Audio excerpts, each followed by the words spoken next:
Je lis ça et là que Benoît Angwa, l'ancien coordonnateur des Lions Indomptables, nommé par Samuel Etofis, a déposé sa démission auprès du président de la Fédération camerounaise de football, Samuel Etofis. Les Ibous, au lieu de rendre fidèlement l'information, essayent de manipuler l'information en disant que Benoît Angwa a lui aussi abandonné Samuel Etofis, que Benoît Angwa a lui aussi tourné le dos à Samuel Etofis. Les amis, la vérité, c'est comme les fesses. À un moment donné, on est obligé de s'asseoir avec.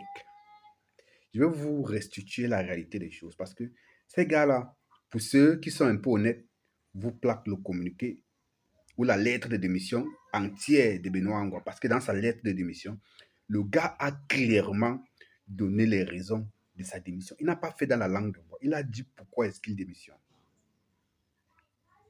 Donc, il y a des gens qui essaient de manipuler l'information. Les gars prennent un extrait de cette lettre de démission-là pour publier et faire le buzz autour, pour dire que voilà Benoît Angwa qui a tourné le dos à Samuel Etofis, après Ernest Obama, après Benjamin Banlor, après c'est tout un tas d'ibous qui ont toujours poignardé le président de la Fédération camerounaise de football dans le dos. Ernest Obama, nous tous nous savons que c'est un traître. Il a fini de trahir Amourou Belinga. Il est venu trahir Samuel Etofis. Benjamin Banlor, on sait pour qui il roule. Il roule pour Narcisse Moulay Kombi. Ce sont les gars que Moulay Kombi a voulu imposer dans le staff. Mais Samuel Etofis a dit gang, si bien qu'on a exclu ces gars de la liste avec les Germains Noël Senghé. Mais ces zibous-là, ils coulent comme ça avec les 15 Lions, machin, tout ça. Essaye de manipuler l'information en disant que Samuel Etofis a été abandonné une fois de plus par l'un de ses fervents défenseurs. Les amis, c'est faux et c'est véritablement faux. Benoît Angwa a décidé de remettre sa démission au président de la Fédération camerounaise de football parce qu'il ne se sentait plus, il n'était plus en état de confiance avec le secrétaire général actuel de la Fédération camerounaise de football. Il faut dire les vérités, les amis. Vous savez, je vous dis toujours la vérité. Je ne supporte pas le faux et je suis toujours là pour supporter ce que les textes disent. Je ne vais pas faire le contraire parce qu'il s'agit d'un protégé de Samuel Etofis. Non. Nous savons tous que Benoît Angwa, c'est un homme qui aime le boulot. C'était un monsieur qui, quand il était en poste en tant que coordonnateur des sélections nationales, le gars travaillait, on voyait les résultats. C'était lui le premier coordonnateur des sélections nationales sous l'ère Samuel Etofis. On n'entendait pas les histoires de les Lions voyageant en retard, les Lions, l'hôtel a fait que, les premiers ont fait que non. Parce qu'il répercutait exactement les instructions de Samuel Etofis. Aujourd'hui, il était secrétaire général adjoint. Parce que, pour la petite histoire, il avait été mis de côté à cause de la liste consensuelle que Samuel Etofis avait été obligé d'accepter entre le ministère des Sports et l'Africafoot. Toujours à cause de l'affaire de Marc Brice. Vous savez, comme il y avait deux staffs, le staff de Samuel Etofis et le staff de Moulay Kombi, la présidence de la République avait dit que bon, asseyez-vous, entendez-vous, faites une liste consensuelle, ce que vous pouvez exclure, vous excluez, ce que vous pouvez maintenir, vous maintenez. Donc, dans ceux qui avaient été exclus du côté de l'Africafoot, il y avait Benoît Angwa. Vous voyez. Donc, et Samuel Etofis l'avait récupéré par la suite pour qu'il ne soit pas déjà laissé quoi. Il l'a nommé secrétaire général adjoint. Voilà. Et donc, il travaillait depuis lors comme secrétaire général adjoint de la Fédération camerounaise de football. Mais il savait que le secrétaire général même de la Fédération camerounaise de football, qui semble ou qui serait l'oncle de Samuel Etofis, était un monsieur qui n'est pas du tout professionnel. Ouais, il faut le dire, gars. Je ne vais pas le cacher. C'est un monsieur qui n'est pas du tout professionnel. Et Benoît Angwa l'a dit clairement dans sa lettre de démission. Il a dit que ce monsieur crée des problèmes à chaque fois, des problèmes imaginaires, crée des conflits à chaque fois, parle à Benoît Angwa de façon méprisante et dégradante. Donc, pour le pousser à la démission. Donc, ce monsieur a montré à maintes reprises à Benoît Angwa qu'il n'est pas la bienvenue dans son secrétariat. Et un homme responsable, il a préféré remettre sa démission à Samuel Etofis. Donc, je peux imaginer un peu le dilemme qu'a Samuel Etofis quand il voit comment un travailleur acharné, bon, je peux imaginer pas le dilemme, je peux imaginer la déception ou le regret qu'a Samuel Etofis quand il voit un travailleur acharné comme Benoît Angwa venir lui dire que président, vous savez mon engagement pour vous, mais je ne peux pas continuer de travailler avec vous et je ne peux pas vous obliger à démettre votre secrétaire général de ses fonctions à cause de moi. Donc, moi, je préfère me retirer. Voilà ce qui s'est passé.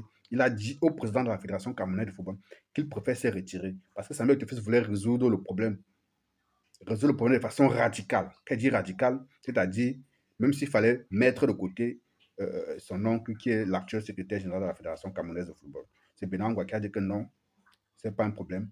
Lui, il a toujours travaillé pour Samuel Etofis et dans le futur, il sera toujours à la disposition de l'Africa Foot pour mettre son savoir-faire au profit de Samuel Etofis. Mais que là, en tant que secrétaire général adjoint de la Fédération camerounaise de football, non, il préfère laisser le poste à une autre personne et que l'actuel secrétaire général titulaire choisisse qui veut mettre là-bas comme secrétaire général adjoint. Il n'y a pas de problème. Donc, il a prié, il a supplié le président de la Fédération camerounaise de football de le laisser démissionner, qu'il n'interfère pas à l'intérieur. Donc, je vois des gens dire que non, Samuel Etofis a fermé les yeux, a fermé la bouche parce que c'était son oncle. Son oncle torpillait, manquait du respect à Benoît Angwa. Oui, les amis. C'est parce que Benoît Angwa a dit à monsieur le président de la Fédération camerounaise de football de laisser la faire ainsi parce qu'il préfère démissionner. Ça, c'est un acte de grandeur. Combien de personnes auraient choisi de démissionner? D'autres se seraient accrochés là-bas parce qu'ils veulent les pédièmes, parce qu'ils veulent l'argent. Non. Le gars dit, je préfère le laisser travailler. S'il pense que c'est dans cet état, c'est dans cette atmosphère de travail qu'une fédération doit fonctionner, la réalité va le rattraper. Et tenez-vous tranquille, ça ne manque pas des amis. Quand tu connais ton travail, tu connais ton travail. Quand tu es professionnel, tu es professionnel. Donc, cette façon de faire de l'actuel secrétaire général de l'Africa Foot va le rattraper très vite. Qu'il soit l'oncle de Samuel Etofis ou pas, à un moment donné, l'institution FECAFO va avoir raison de lui. Et Samuel Etofis va signer soit son renvoi, soit lui-même sera obligé de venir déposer sa démission. Donc, c'est juste une question de temps. Ne vous laissez pas manipuler par ces charognards, ces Zibou, les Ikoul, les Chance Lion, tous ces gars que vous savez qui ont l'habitude de toujours vouloir saboter et dénigrer Samuel Etofis par leur discours de division là. Tout ce qu'ils vous racontent là, c'est du pipeau. Voilà la réalité des faits que je viens de vous délivrer. Donc, Samuel Etofis a dans le regret et malgré lui, a accepté et a pris la démission de Benoît Angwa. Donc, Benoît Angwa a dit qu'il profite même aussi pour prendre un peu un congé sabbatique, quoi, parce que ça fait quand même depuis 2021 qu'il travaillait, il était au Fonds Moulin, il travaillait, donc c'est pas plus mal que de prendre aussi un petit congé pour se reposer, surtout que quand l'atmosphère de travail devient invivable, là, c'est très dangereux. Vous savez, de nos jours, il y a des personnes au Cameroun que pour avoir un travail, c'est pas évident. Peut-être que le secrétaire général actuel n'avait pas pensé qu'il pouvait être un jour secrétaire général de cette fédération. Et du coup, le gars considère que c'est son dernier espoir, c'est son va-tout. Le gars est prêt à tout. Mais sauf qu'il s'y prend mal. Parce que la façon par laquelle il travaille, il fonctionne, il va très vite perdre ce poste. Ça, c'est clair. Donc, je vous mets au défi. Ce monsieur va très rapidement perdre ce poste. Il va très rapidement perdre la confiance de la fédération, du président Samuel Etofis. Vous savez, c'est un monsieur qui a une très grande magnanimité. Il est très tolérant. On va penser que non, il a supporté ou il a accepté ce qui a été fait à Benoît, mais non. Il prend son temps, il va agir. Vous savez, si ce n'était pas Samuel Etofis, c'est que Marc Boss n'est plus à la tête de cette sélection parce que le comité exécutif de l'Africa Foot a voulu à maintes reprises renvoyer Marc Boss au ministère des Sports. C'est Samuel Etofis qui a intervenu pour dire non, laissez. Donc les amis, voilà la réalité des faits. Ne vous laissez pas et ne vous laissez plus manipuler. À très bientôt.